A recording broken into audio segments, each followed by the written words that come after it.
योएल भविष्यवक्ता की पुस्तक अध्याय 1। योएल भविष्यवक्ता की पुस्तक अध्याय 1। यहोवा का जो वचन पतूएल के पुत्र योएल के पास पहुंचा वह यह है। हे पुरनियों सुनो, हे इस देश के सब रहने वालों कान लगाकर सुनो।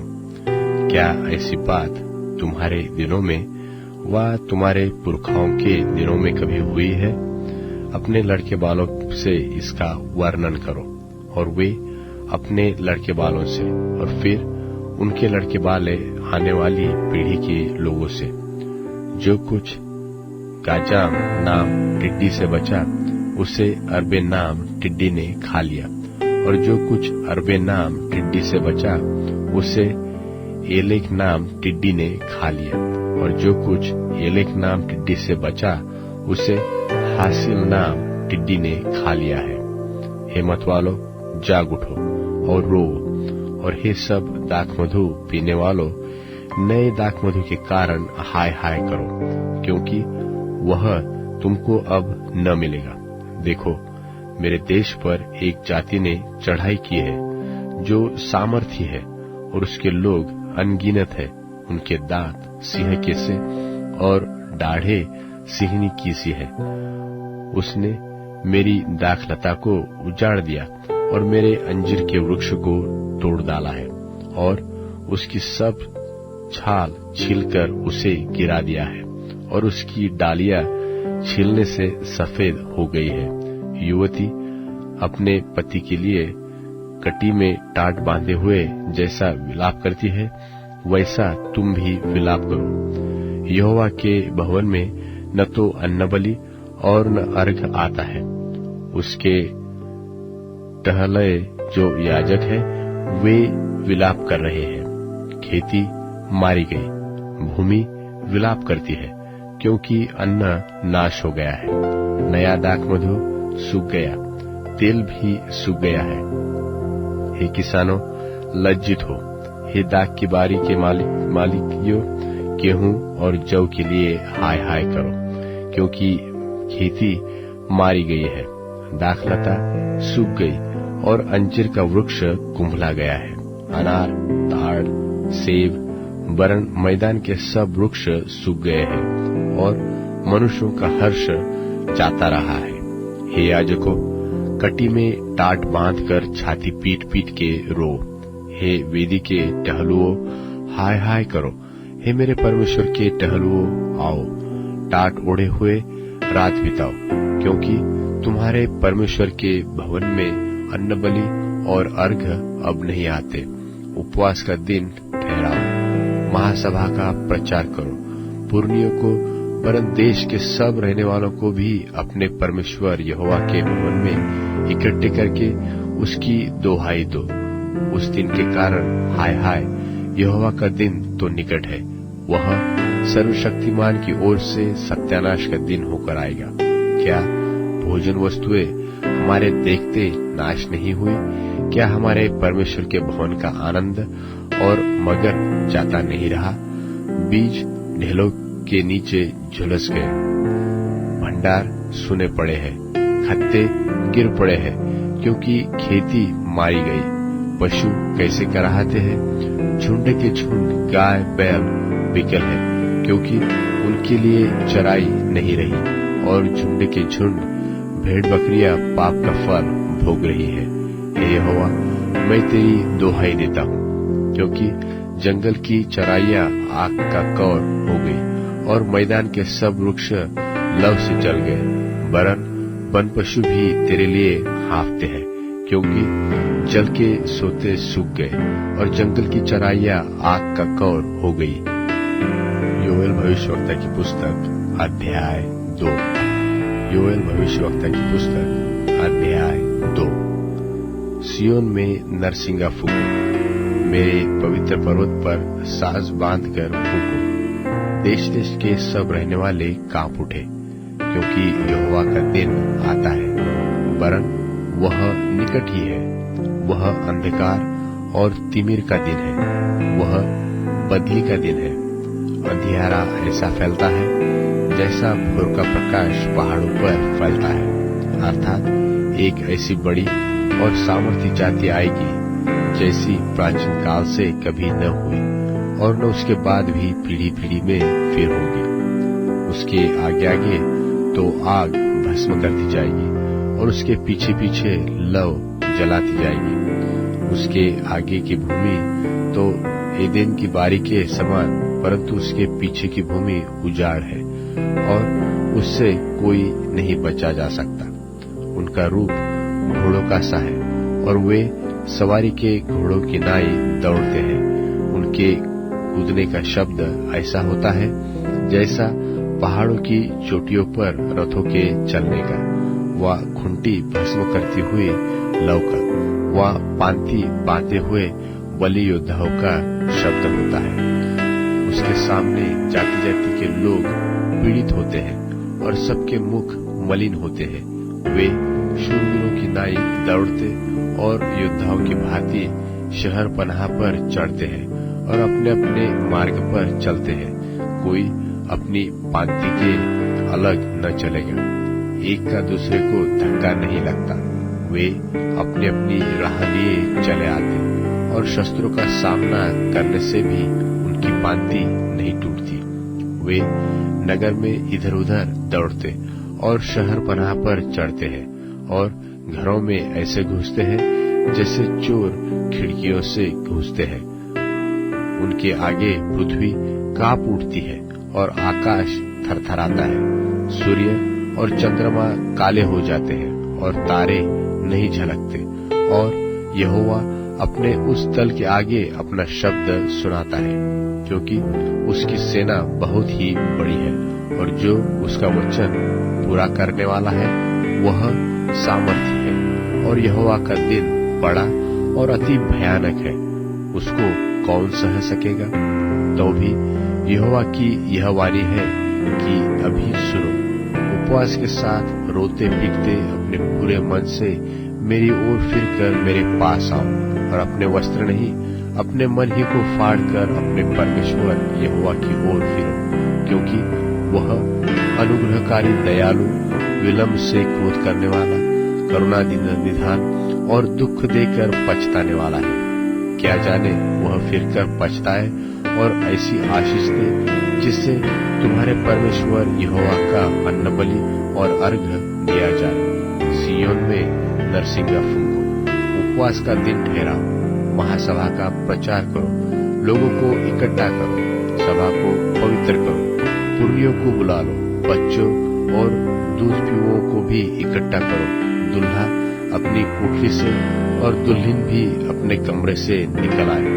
याजक जो परमेश्वर के हलुए हैं वे आंगन और वेदी के बीच में रो रो कर कहे कि हे यहोवा, अपनी प्रजा पर तरस खा और अपने निज भाग की नामधराई होने न दे और न अन्य जातियां उसकी उपमा देने पाए और जाति जाति के लोग आपस में क्यों कहने पाए कि उनका परमेश्वर कहाँ रहा।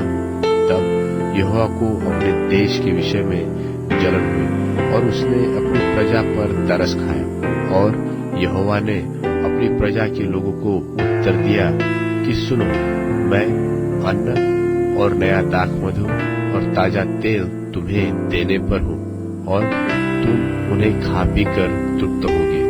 और मैं भविष्य में अन्य जातियों से तुम्हारी नामधराई न होने दूंगा और मैं उत्तर की ओर से आई हुई सेना को तुम्हारे पास से दूर करूंगा और एक निर्जन और उजाड़ देश में निकाल दूंगा। उसका आगा तो पूरब के ताल की ओर और उसका पीछा पश्चिम के समुद्र की ओर होगा और उसके दुर्गंध उठेगी और उसकी सड़ी गंध फैलेगी, क्योंकि उसने बड़े बुरे काम किए हैं। हे देश, तू मत डर, तू मगन हो और आनंद कर, क्योंकि यहोवा ने बड़े बड़े काम किए हैं। हे मैदान के पशु, मत डरो, क्योंकि जंगल में चराई उगेगी और वृक्ष फलने लगेंगे। अब अंजीर का वृक्ष और दाखलता अपना अपना बल दिखाने लगेगी। और हे सिय्योनियों, तुम अपने परमेश्वर यहोवा के कारण मगन हो और आनंद करो, क्योंकि तुम्हारे लिए वह वर्षा अर्थात बरसात की पहली वर्षा जितनी चाहिए उतनी देगा और पहले माह की पिछली वर्षा को भी बरसाएगा। तब खलिहान अन्न से भर जाएंगे और रसकुंड नए दाखमधु और ताजे तेल से उमड़ेंगे। और जिन वर्षों की उपज अरबे नाम टिडियो और एलेक और हासिल ने और गाजाम नाम टिडियो ने अर्थात मेरे बड़े दल ने जिसको मैंने तुम्हारे बीच भेजा खा ली, उसकी हानि मैं तुमको भर दूंगा। तुम पेट भरकर खाओगे और तृप्त होंगे और तुम अपने परमेश्वर यहोवा के नाम की स्तुति करोगे जिसने तुम्हारे लिए आश्चर्य के काम किए हैं और मेरी प्रजा की आशा कभी न टूटेगी। तब तुम जानोगे कि मैं इस्राएल के बीच में हूँ और मैं यहोवा तुम्हारा परमेश्वर हूँ और कोई दूसरा नहीं है और मेरी प्रजा की आशा कभी न टूटेगी। उन बातों के बाद मैं सब प्राणियों पर अपना आत्मा उंडेलूंगा और तुम्हारे बेटे बेटियां भविष्यवाणी करेंगे और तुम्हारे पुरनिये स्वप्न देखेंगे और तुम्हारे जवान दर्शन देखेंगे।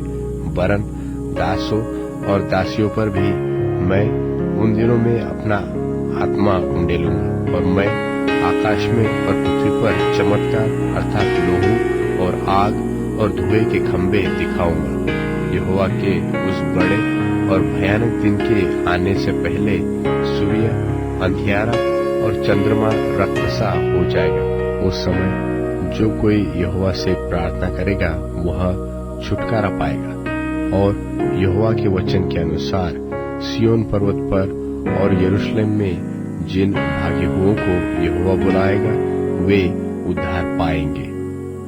योएल भविष्यवक्ता की पुस्तक अध्याय 3। योएल भविष्यवक्ता की पुस्तक अध्याय 3। सुनो, जिन दिनों में और जिस समय मैं यहूदा और यरूशलेम वासियों को बँधुआई से लौट ले आऊंगा, उस समय मैं सब जातियों को इकट्ठी करके यहोशापात की तराई में ले जाऊंगा और वहां उनके साथ अपनी प्रजा अर्थात अपने निज भाग इस्राएल के विषय में जिससे उन्होंने अन्य जातियों में तितर बितर करके मेरे देश को बांट लिया है मुकदमा लड़ूंगा। उन्होंने तो मेरी प्रजा पर चिट्ठी डाली और एक लड़का वेश्या के बदले में दे दिया और एक लड़की बेचकर दाखमधु पिया है। और यीशु और सीदोन और पलिश्ती के सब प्रदेशी, तुमको मुझसे क्या काम?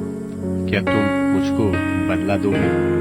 यदि तुम मुझको बदला दो भी तो मैं झटपट तुम्हारा दिया हुआ बदला तुम्हारे सिर पर डाल दूंगा, क्योंकि तुमने मेरी चांदी सोना ले लिया और मेरी अच्छी और मनभावनी वस्तुएं अपने मंदिरों में ले जाकर रखी है और यहूदियों और यरूशलेमियों को यूनानियों के हाथ इसलिए बेच डाला है कि वे अपने देश से दूर किए जाएं। इसलिए सुनो, मैं उनको उस स्थान से जहां के जाने वालों के हाथ तुमने उनको बेच दिया बुलाने पर और तुम्हारा दिया हुआ बदला तुम्हारे ही सिर पर डाल दूंगा। और मैं तुम्हारे बेटे बेटियों को यहूदियों के हाथ बिकवा दूंगा और वे उनको शबाइयों के हाथ जो दूर देश के रहने वाले हैं बेच देंगे, क्योंकि यहोवा ने यह कहा है।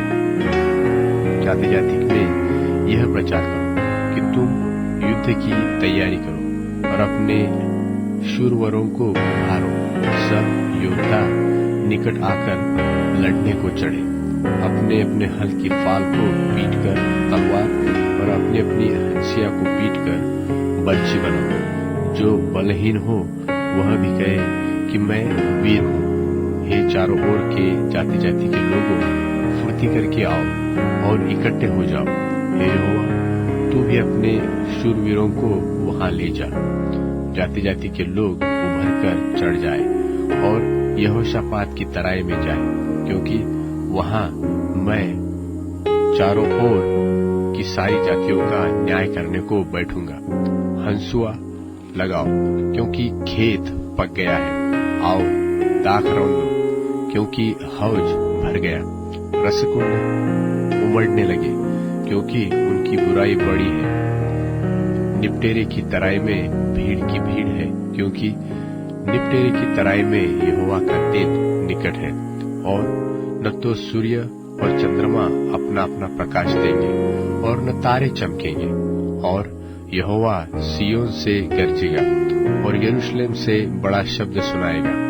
आकाश और पृथ्वी थरथराएगी, परंतु यहोवा अपनी प्रजा के लिए शरणस्थान और इस्राएलियों के लिए गढ़ ठहरेगा। सो तुम जानोगे कि यहोवा जो अपने पवित्र पर्वत सिय्योन पर वास किए रहता है, वही हमारा परमेश्वर है। और यरूशलेम पवित्र ठहरेगा, और परदेशी फिर उसमें न होकर जाने पाएंगे। और उस समय पहाड़ों से नया दाखमधु टपकने और टीलों से दूध बहने लगेगा। और यहूदा देश के सब नाले जल से भर जाएंगे, और यहोवा के भवन में से एक सोता फूट निकलेगा, जिससे शित्तीम नाम नाला सिंचा जाएगा। यहूदियों पर उपद्रव करने के कारण मिस्र उजाड़ और एदोम उजाड़ हुआ जंगल हो जाएगा, क्योंकि उन्होंने उनके देश में निर्दोषी की हत्या की थी। परंतु यहूदा सर्वदा और यरूशलेम पीढ़ी पीढ़ी तक बनी रहेगी, क्योंकि उनका खून जो अब तक मैंने पवित्र नहीं ठहराया था, उसे अब पवित्र ठहराऊंगा, क्योंकि यहोवा सिय्योन में वास किए रहता है।